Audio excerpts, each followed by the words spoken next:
Hey guys, you're just checking in today. I'm here with Joko and Nigel, and we're doing episode 3 of the DiMAC. And today, I kind of wanted to talk about an interesting topic that I've been thinking about for a while now, and obviously it has a lot to do with business and the general industry as a whole. Obviously, with like DLC practices and kind of the used game market, which is obviously a big enough thing for even Microsoft to talk about when you go back to that godforsaken 2013 or 20. I think it was the 2014 reveal of the Xbox One. But the topic is, are used games still hurting the industry? So, pretty much the point of this video is, like I said earlier, pretty much the used gaming industry was really hurting big budget sales of these games. And, GameStop, the middleman, is collecting all that money. And obviously, anybody that has been a gamer usually has attended a GameStop. I used to work there for like a month.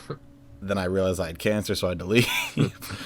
But, after I took a lady's home, a lady sold her DS, and we gave her $15 for it.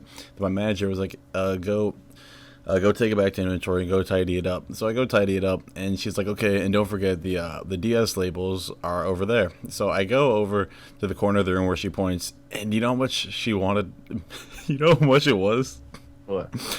They sold it for $50. And I sold that thing, and I died inside.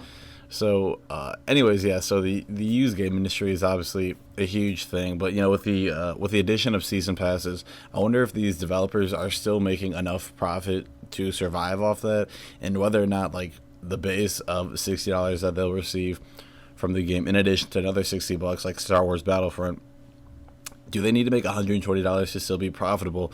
Or we'll be making this additional $60, kind of be a stable thing. But anyways, that's enough of me. So what do you guys have to say about all this? Well, I don't know. A good starting point is like, why? With with used games, the thing is, like, you brought up the reveal with Microsoft, which I think was like 13 maybe. Yeah, 2013 or 2014. Yeah.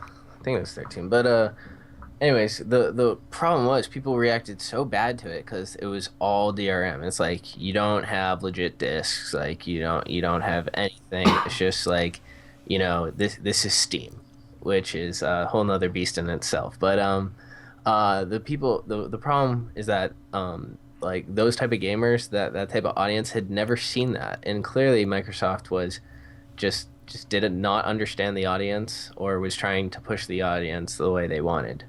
And it makes sense, I think, because with the DRM stuff, you don't lose money through people giving other people games. Like through one kid, cranking out a game and then giving it to his friend for free. That's $60 Microsoft loses right there, and so.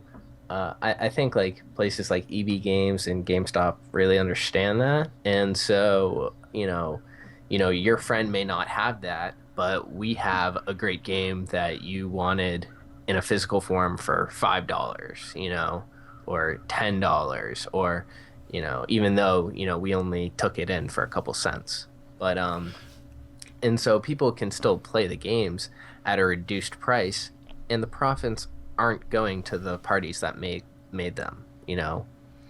Then I think we're seeing another trend, like with EA Access, and also the Steam sales that are pretty legendary have made their way onto consoles where games now are on sale. They're between like $20 to $5. Yeah. So that's another thing. But back to season passes and stuff like that.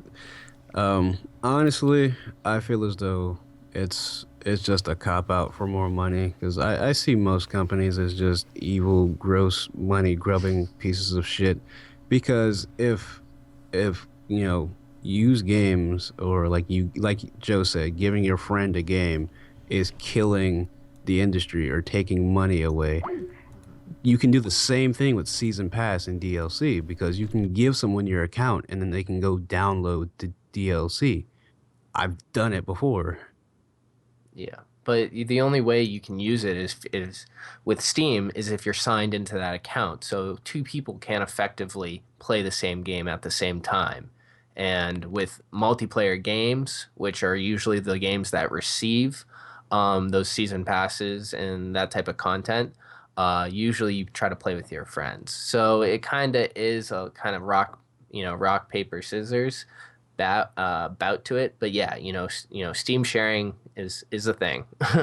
Oh, well, that's different than like PS4 and PS3, where you can just literally, if a friend goes and gets like the season pass or the DLC and downloads it, and he lets you log in, or she, whatever, lets you log in to the account, then you can just go re-download it so it'll be on your system. Really? Yeah.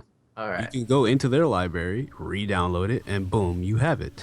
So I guess the key would the key to be to counteract that, which I think we're seeing, is just the multitude. No, that's And why I'm saying it's a cop out. It's just, yeah, no, it's just a workaround. yeah, no. So the workaround of like having like this one giant expansion pack that your friend gives to your other friend. What you see instead are hats, and your friend may not have the hat or even the taste to buy the hat that you want to buy, and that speaks to you. So what do? You buy the freaking Yeah, hat. but that's not what we're talking about, though. What? That's not what we're talking about. No. I'm saying, so instead of like You're talking about kind of like the cosmetic, or I'll just go on with what you were saying. so what I'm saying is that like that's a good way, because you're talking about season passes and whatnot. That's good, but Learnsey is saying that it really, you can work around that. Then what's the next thing that companies are doing, or companies can do, and what are things that we see in the marketplace already in some areas, and what games really are, kind of breaking that $60 mold, breaking that used game, kind of trap hole that mold. I think honestly they're just greedy enough to be like, wait, we want more money. Yeah, that's what I was saying. Because with DLC and stuff like that, you can just go on that other person's account, download whatever they just downloaded, and then you have it. Yeah. So it's just a way to get even more money. Yeah. So what I was trying to say is, what's a best way to counteract that is to actually make money if people are basically, because it's not piracy, but it's just sharing. And I think gaming companies like you to share, but after you've kind of bought into their system. Once you buy something, it's yours. You can do whatever the hell you want to do with it. So if I would want my friend to have it, here you go. Yeah, exactly. But that's not helpful to gaming companies. And at the bottom, at the end of the day, it's a business. You get the bottom line. Yeah, at the end of the day, like that's no compromise. Yeah. Like I understand what you're saying, Nigel, but I feel like they even if it is a cop out, which it probably more or less is, like season passes, DLC, microtransactions, it's another form of a transaction, but it's also another way that it is used to fight this used game market, which obviously companies have complained about it, because it's, to them, it's honestly about as bad as piracy. And to some people that are like, oh well, I like the game, so I'm gonna go buy it, they're most likely gonna see it used, because if you see something cheaper instead of more expensive at a GameStop, you're gonna flock to the least expensive avenue. That's why you can't even play split screen on games anymore, probably. I mean, okay, that's another commentary within itself, though. Okay, with that being said, I get that. I get the people need to make money. That no question. People need to put food on the table. Yeah, exactly. But I fucking lost my train of thought. But EA. Oh, thank you. Thank oh my god. Like, if you're going to make a game and you know that you need that extra bump in sales from like DLC or season pass or whatever it is, make it a good game. That way, people won't complain even further when you're trying to get more money out of them. And it's like, but the base game itself isn't even fucking finished. Yep, exactly. Battlefront, for example, doesn't even have in-game voice chat. How do you do that? How do you make a shooter no in-game voice chat.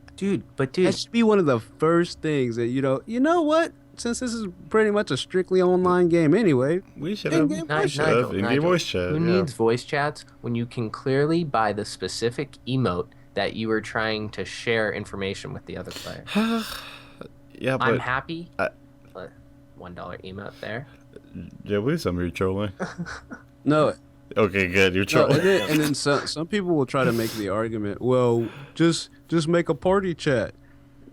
Yeah, okay, You shouldn't sure. need to if you're Yeah, talking to exactly. normal. That. If you're talking to randoms, you shouldn't need to be. You shouldn't feel obligated to do that. Exactly. Like that's part of the $60 premium you are paying for that turd. Exactly.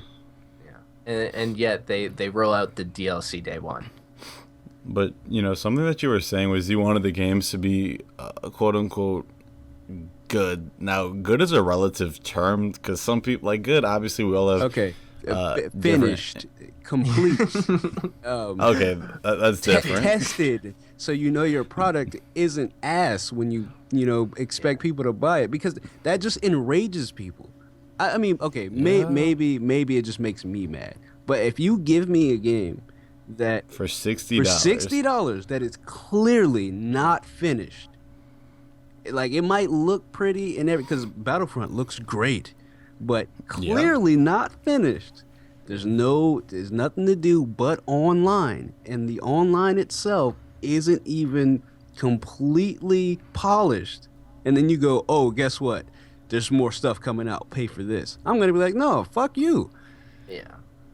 And I don't know. I do feel like that comes to more that's a good point, and that's a topic definitely on itself about like producers and like dates and quarters and what you're trying to make money And morals how and fast, how much money they're trying to make, shipping out the product, the publisher. all that crap. But in relation to why games really are I don't know, I'd say advocating for DRM and less physical copies, because I do believe I think that's what the topic is about. Maybe, I don't know. But This really, topic that we're talking yeah. about. Oh wait, no. We're talking about just like used games as a whole. But it's funny because like used games and it hurting the industry, and then Nigel's like, yeah, well, if they wanted to make money, and if they have the audacity to charge you for a season pass, make sure your base vanilla game is still working, because hate it or leave it, season pass is DLC. Like Halo has made over $1 million off microtransaction, and they have a microtransaction that's $25. $25. Damn.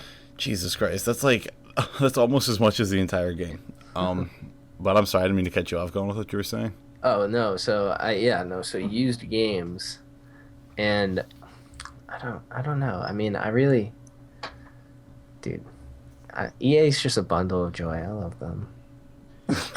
Greatest company to work for. Yeah, but that's how I feel. Like, if used games are hurting you to the point where you have to implement these practices, polish your game, finish your game, take time with your game, test it, make sure everything runs, make sure you have what should be bare minimums. Like, if you're making a first-person shooter, there should be in-game voice chat.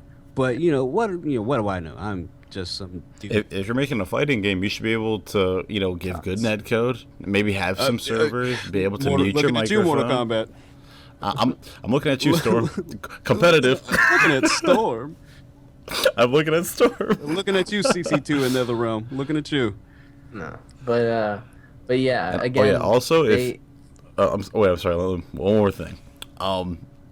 Fuck you, NetherRealm, for Mortal Kombat's PC support. Like, you just can't do that. You can't release a game on a platform and go, well, I guess everybody pack your bags. Like, no, you can. Like, think about how nobody, like, if this is the last Mortal Kombat game to come out on PC, which it probably should, because it's probably only the next one's gonna sell like 500 units or be pirated. And talking about piracy, developers, like Nigel said, are learning. If you don't want your games to be pirated, make sure they're good games. Look at games like BioShock or Skyrim or The Witcher. Dude. You do not hear about those games being pirated a ton. Well, okay, so here's the thing. Going back to the original topic, I think used games in the sense of the gaming industry is actually viewed as piracy. Is Yeah, no, piracy. I definitely. think, you know, It's GameStop. borderline the same thing. That's idiocy. Yeah. I really do think they view it as piracy. I think they probably dislike GameStop, you know, because it's just easier. You know, yeah, there are workarounds that you were saying with like the PS4 and like Steam Share, but for the most part, um, I think it's a harder, it's an easier sell to have someone just buy the game, um, for $2 or $5 or whatever from that site.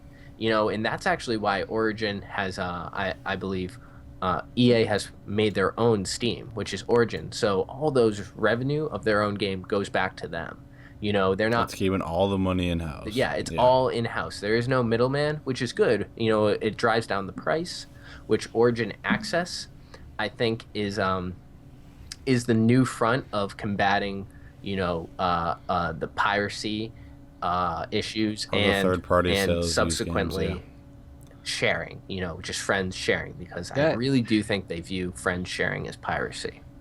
Okay, see, the problem I have with that is you paid for the product. You can do It's not piracy if you own exactly. You can do whatever, and I mean whatever you want to do with that disc or whatever, however you bought it. That is your choice. They can't tell you what to do with what you paid $60, Exactly. $40, $50. It's your investment, your product. They do not own you. Like, you do not work for them. They're not obligated to tell you what the fuck to do. Yeah, Valve Like, would suggest That's like if two people went to a restaurant and one person ordered something and they decided to share the meal. Yeah, You're gonna say, the "Oh, that restaurant person's hates you." stealing food." Yeah, the restaurant What? hates you. They don't like that shit. I work in a place. They don't like that shit. So It's not they illegal. they pay for the food.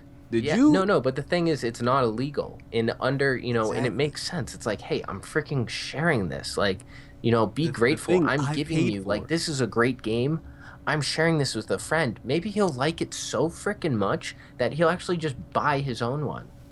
and I can't tell you how many times I used to do that. Like, growing up in the 90s and the early 2000s. Like, shit, when I first saw Smash Bros. And I played Melee at my friend's house, I was like, "Mom, GameCube, Melee, basement, leave." Yeah. Like, And they're never gonna say that. They like, I think they learned their lesson. Like, I think everyone learned their lesson by Microsoft. Hell, that one fatal slip up is probably why they're like a million consoles down on oh, they're than the more than a PS4. million, my friend. Oh, Yeah, no, I meant 10 million. My bad. Yeah, they're way. I think it's more than Oh, that. well, yeah, just keep on racking up the change, So I think everyone has learned that you can't say that. Just like the waiter cannot say, "Hey, monsieur, you cannot share your raviolis with him." Or, okay, French at an Italian restaurant, who knows, whatever. But Yeah, the but point is, But she paid yeah. for that French ravioli. She paid for that. Yeah, the argument literally comes back to, hey, I'm paying for it, and hey, it's better than us being like two middle-aged women that orders like salads and appetizers. exactly. So how do That- they lock you into that without saying we're locking you into it? And that, my friend, is up to the corporate. It will, exactly, and I feel like that's what it comes down to, is they want to keep stuff in house, and as a company, why wouldn't you want that? Yeah, and we see a lot of this, especially let's take the automotive industry. You see a ton of used car sales. Like, these cars have been through accidents, they've been replaced. They might not be in the best position, but I recently got like a Honda car, and I think it retails something for like 30 grand. I got mine for like 5 grand. And it's more or less the same. Like, sure, it's been through an accident, but it's more or less the same, and it's hurting a ton of industries. But it's a way for companies to kind of go at it. And talking about that also is making me think about leasing and how you pay like X amount a month. It's like they're taking the mentality of leasing, and EA seems to be at the forefront of doing this, like leasing exactly. a game. You're leasing the car from a used car salesman that's owned by EA. Exactly. So that's what they're really trying to. And the thing is though, with that lease from that used car salesman from EA, you can't really share it as easily. And the thing is, if you're still sharing, you're going to want all the different decals that we give to you, each for, 85 cents or whatever, each, for $1. Or, you know, The only thing that doesn't make sense to me is how they're going to handle season passes. Like, for example, am I going to have to, am I going to have to get the lease, and then am I going to have to buy like your season pass? But I don't own the game technically because I'm leasing the game. It's really weird. So, So Origin Access. they need to work out the fundamentals for it. So anyone who doesn't understand that's listening to this, Origin Access is basically Netflix. Okay, it's Netflix for EA, and you get an access of a multitude of games for a low premium. It's actually a I think pretty it's like good. $10 a month, and you can play anything that's on like the Origin store. But what happens when people? Hopefully, people will wake up, and especially like with EA, notice that the base game like hasn't even been put through any type of test or anything. No. And they're selling. Is the base game worth like the down payment? No, Well, that's the thing. If the down payment is $6 every 31 days, people get lazy. They start caring less. And then where the real revenue comes in is that, for me, I was looking at Battlefield 4, and I was looking at EA's Origin Access, and I'm like, wait, that looks awesome. But everyone has the premium content now, right? And Origin only gives you like 2 map packs. Their access version of Battlefield 4 only gives you a couple of the map packs, and so you're still limited. But since you only are spending so much a month, your brain does the calculations for you, and it's like, oh yeah, Joe, spend more, and that's where they really start hitting you on those individual sales that I believe kind of make it so you can share the game as much as you want with your friends or whatnot, but those sales are in-house, and they're staying in-house because, the skins, the hats, the emotes, like whatever it is.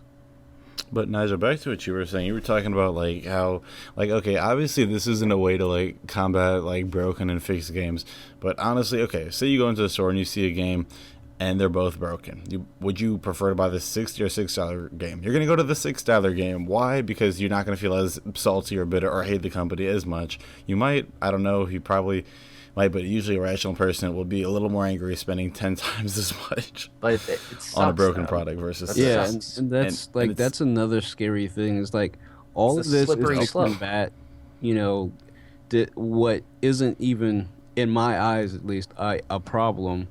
But what I think they might end up start doing is like, oh, let's just put out like a semi-finished game, and then we'll keep putting out patches and like season passes and stuff. But we'll fix it over time, like Battlefield 4. And then like if you pay for this stuff, the game will be fixed magically. Yeah. And what I also feel like it's like permanent. It's permanent early access. That's ridiculous. That's not acceptable. But a way to also combat that is, like you said, is to compartmentalize the games, and we're starting to see that from, Square Enix and other players. Another way to do it, though, is to just make the game less, is to make it multiplayer only, to make it offline only. And this is so you just see the game starting to become smaller and smaller chunks of beings. And like Overwatch, what they're doing is they're taking this game that you need. I'm assuming you need a BattleNet account to play, and you need to have it needs to be registered, and there's probably going to be something along the lines that Steam does with their Valve products. And anyways, it's an online multiplayer game only. And the way you're getting the story is, I'm assuming, unless Blizzard Entertainment has their own animation studios, which I actually think they do, they're outsourcing it, the animation, to another team, and that team will take care of the story and make a show or make OVAs.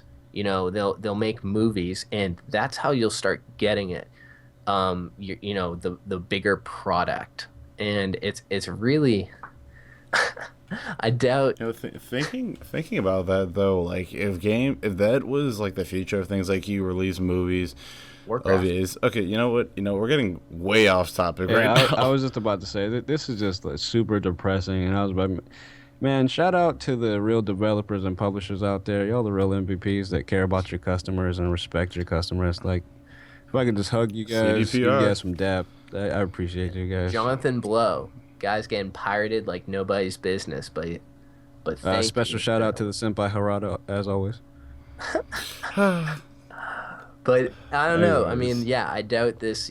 Everything comes back to the lineage of, oh, used games. But Like it's funny because the more we talk about this, it's such a broad subject It's that you interconnected. really can't.